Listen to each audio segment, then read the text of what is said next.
Le Bénin autorise finalement la sortie des produits importés à destination du Niger.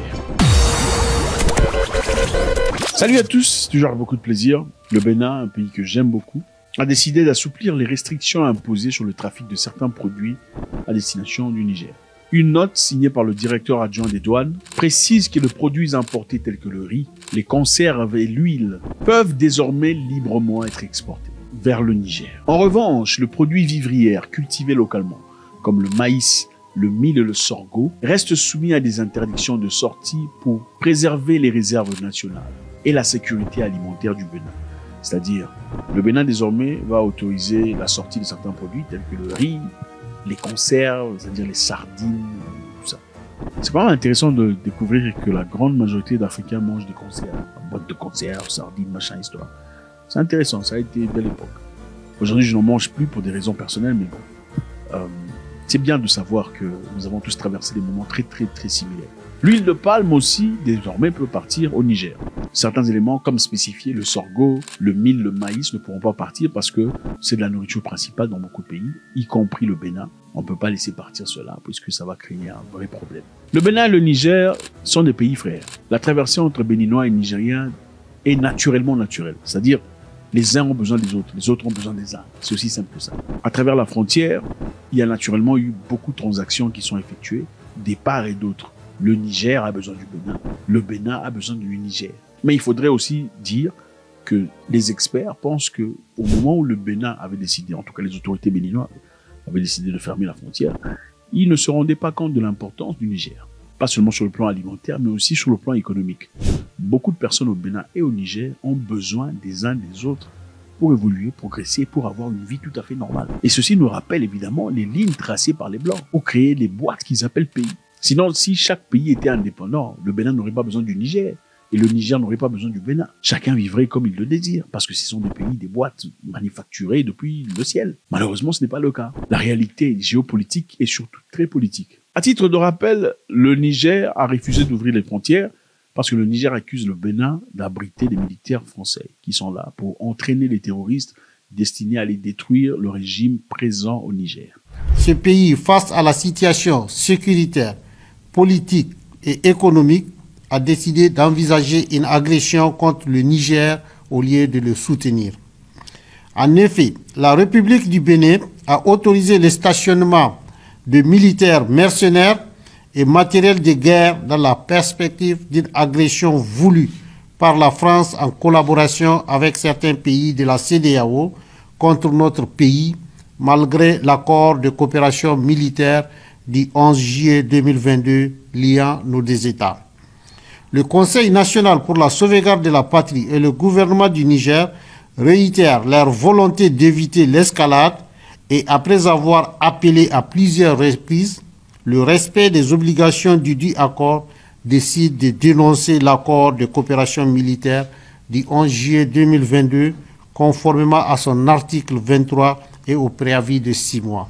Et aussi, dans d'autres cas, certaines personnes spéculent, c'est une possibilité pour ces militaires français d'être tout à fait prêts, au cas où nécessaire, d'attaquer le Niger, de déstabiliser le pouvoir en place. Voilà pourquoi le Niger a décidé de fermer ses frontières. Le Bénin a toujours décliné ou rejeté ces accusations, disant que c'est absolument absurde.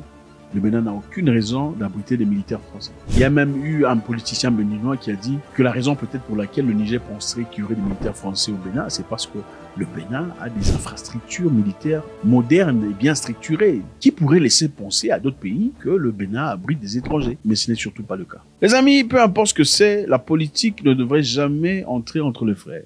Jamais de la vie. Jamais. Je peux vous dire que le continent africain, en ces temps actuels, est seul responsable de son sous-développement. Je le dis avec toute sa gravité. Je le dis avec le risque que je peux ne pas être compris. Mais c'est ça. Jamais il ne faudrait prendre la position d'un étranger contre son frère. Le problème du Niger et du Bénin, c'est un problème de frères, un problème entre frères. Il faut trouver des solutions entre frères. Nous savions tout ça. Nous savions mieux que ça. Des vols de reconnaissance que les Français faisaient à partir du Bénin. Et en prenant souvent les précautions pour rester à l'intérieur du territoire béninois. Est-ce que le Bénin abrite des militaires français pour l'objectif de déstabiliser le Niger? Le Bénin a aussi un programme très intéressant des militaires français qui a été dévoilé par eux-mêmes, les militaires français. Nous allons suivre. Signé en 1975, qui définit le statut des Français qui sont mis, de par leur expertise, au service des forces armées béninoises. Il faut savoir qu'il y a également des coopérants qui existent dans d'autres domaines. Je pense à la police, je pense aux douanes. Ils sont des coopérants. C'est intéressant. Coopérants militaires qui sont au Bénin pour objectif d'entraîner les militaires dans plusieurs domaines. C'est intéressant. Suivant. Le but, c'est d'apporter une expertise pour structurer un projet au profit de l'armée béninoise. Notre statut est simple, nous dépendons du ministère des Affaires étrangères français, nous sommes détachés de l'armée, tout comme l'ensemble des personnels qui appartiennent au ministère des Affaires étrangères français, nous devons être acceptés, accrédités par l'autorité béninoise. Intéressant. Donc il y a un échange de notes verbales qui spécifie qui nous sommes, pourquoi nous venons, pour quelle durée, et nous sommes approuvés par l'autorité béninoise, tout comme les ambassadeurs en réalité. Le statut que nous avons en revanche, c'est que nous ne sommes pas des diplomates, nous travaillons au profit d'une structure et nous sommes insérés dans la structure pour pouvoir travailler correctement. Vous avez un coopérant qui travaille au niveau de l'armée de terre, vous avez un coopérant à la marine nationale, vous avez un coopérant à l'état-major général des armées, vous avez des coopérants pour les écoles nationales à vocation régionale, l'académie logistique de Ouida, le CPADD d'ici. Et moi je travaille au profit de la direction des écoles et des sports, c'est-à-dire l'organisme interarmé qui chapeaute l'ensemble de la formation des militaires béninois.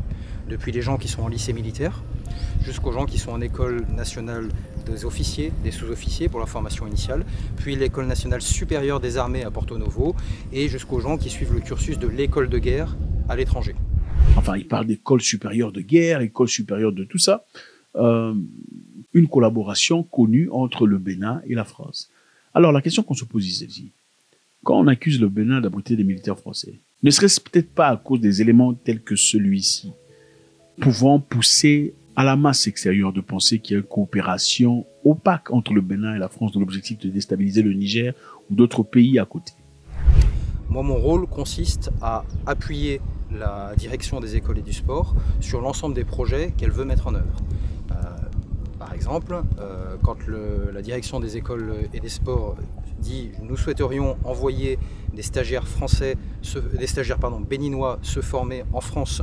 Si le Bénin n'est vraiment pas en train d'abriter des militaires français, quand on dit qu'il y a un programme spécial entre la France et le Bénin, un programme militaire, c'est pas pour dire que le Bénin n'a pas le droit d'avoir un programme militaire avec qui que ce soit d'ailleurs sur Terre. Mais on dit qu'en voyant un programme spécial comme celui-ci, avec un pays frère, ne serait-ce pas une raison pour laquelle, si elle est la raison de penser que le Bénin, si pas le Bénin, en tout cas l'autorité du Bénin, parce que ce ne sont pas les peuples, ils n'ont absolument rien à voir avec tout ça, ce sont les autorités, sont en train de charpenter ou de cuire des projets obscurs contre le pays frère voisin. Faites-moi savoir ce que vous en pensez, c'est toujours avec beaucoup de plaisir. Est-ce que vous pensez que les choses redeviendront normales entre le Niger et le Bénin? Pensez-vous que le Niger a raison de fermer sa frontière après que le Bénin eut en premier décidé de fermer la frontière pour faire plaisir à la CEDEAO? Et ensuite, retourner Kazakh voulant rouvrir la frontière. Si vous pensez qu'il y a possibilité que les choses s'arrangent, quelle serait d'après vous la meilleure chose à faire pour que le Bénin et le Niger enfin retrouvent la paix? God bless.